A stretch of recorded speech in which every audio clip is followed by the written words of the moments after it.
这是我的电钻哈，现在去球了，现在不转了，就是拿这边敲那个膨胀螺栓，敲，里面好像碎了，看转的一点劲儿都没有了。现在拆开看看哈，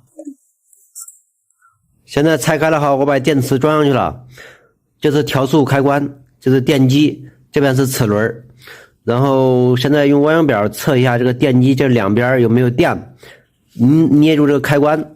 它如果有电的话，它应该会转哈；但是没电的话，证明这个东西坏了。缺一只手啊，11伏，有电，证明这电机有问题啊。问题不大哈，这个轴套你看，这本来是个电机的轴套哈，轴套掉出来了，现在把这个轴套给塞进去。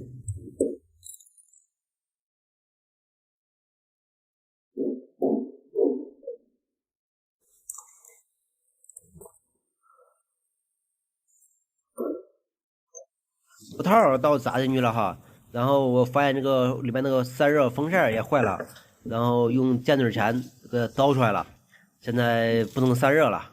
我打算把这个齿轮卸掉，把转子给卸掉啊，卸不掉，然后用剑嘴钳把这个碎的枫叶子给凿出来了，现在给它装回去。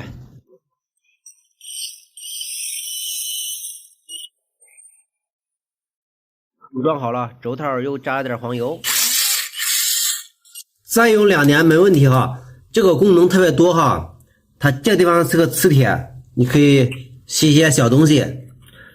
这边拆开看了看，是个小锤子，是个小铁块。刚才松的话是应该是那齿轮电机跟齿轮那个脱了。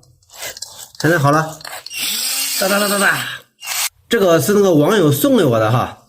好，下期见。